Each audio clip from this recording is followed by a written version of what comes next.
कि जिस समय श्री कृष्ण और अर्जुन जंगल में घूम रहे होते हैं तो वो खांडव प्रस्थ का भ्रमण कर रहे हैं।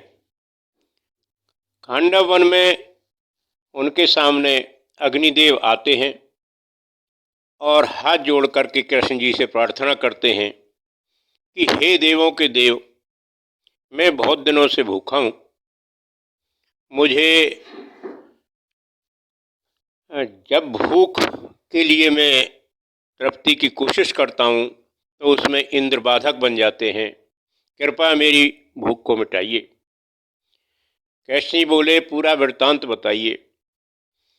कि वृत्तांत ये है भगवान कि मुझे काफ़ी समय भूखे होते रह गए हैं, लेकिन इंद्र ने मुझे पुराने वैर के कारण मेरी भूख शांत नहीं होने देते, और जब मैं कोशिश करता हूँ तो वो बारिश कर देते हैं। कि आप क्या चाहते हैं कि मैं इस खांडव वन का भोजन चाहता हूँ। उन्होंने अर्जुन की तरफ देखा तो अर्जुन ने कहा, भगवान आप आदेश करें। तो श्री कृष्ण कहते हैं कि ठीक है भाई, आप कोशिश कीजिए, हम आपकी भूख शांत करेंगे। तो उसी समय खांडव वन में एक तरफ से अग्नि प्रज्वलित हो जाती है, उधर इंद्रदेव मेघ बन करके अपना बारिश करने के लिए आ जाते हैं।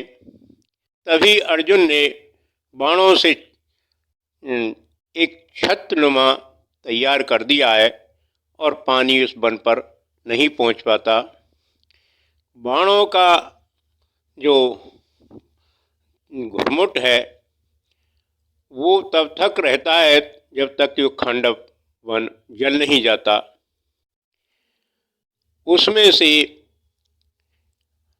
भूख शांत होने के पश्चात जो 3 हस्तियां जीवित निकलती हैं, उनमें ये अश्वसेन नाम का नाग भी था, जिसके पूरा परिवार उसमें जल गया था।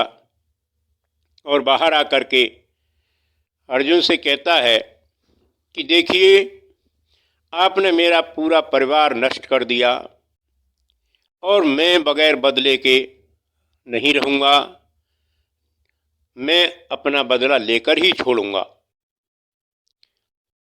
इस बात को अर्जुन तो भूल गए, लेकिन श्री कृष्ण जी को याद रहती है। अब जिस समय कर्ण को सेनापतित्व सौंपा जाता है, उसी समय ये अश्वसेन नाग उनसे विनती करता है कि हे कर्ण महारथी, आज मुझे भी अपनी प्रतिज्ञा पूरी करने का मौका दीजिए। जो दुश्मन तुम्हारा है वही दुश्मन मेरा भी है। कर्ण बोले कि भाई आप कौन हैं और ऐसी बातें क्यों कह रहे हैं कि उन्होंने पूरा परिचय दिया, अश्वसेन नाग हूँ और मेरा अर्जुन से वैर है। वो सारा वैर उसने बताया। कर्ण बोले, मैं एक महारथी हूँ, युद्ध में किसी की मदद लेना मेरे लिए पाप है और मेरे और इसको धिक्कार होगा, मैं आपकी मदद नहीं चाहता। उसने काफ़ी अनुनय विनय किया, लेकिन जब कर्ण नहीं माने तो वो छुप करके तर्कस में पहुंच जाता है। और जिस समय कर्ण बाण चढ़ाते हैं उस समय उसकी जो आगे की नुकीली स्थिति है, वहाँ अपना नाग मुख रख करके और उस पर सवारी करके जब पहुँचता है, जिसको श्री कृष्ण जी देख रहे होते हैं, उन्हें सारी प्रक्रिया की पता है, तो उन्होंने एक साथ ही रथ को जमीन में धंसा दिया है, जिसे देख करके अर्जुन भी एक साथ विस्मित हो जाते हैं। लेकिन तब तक अर्जुन का जो मुकुट है वो गिर जाता है और इसका कारण श्री कृष्ण जी से पूछते हैं।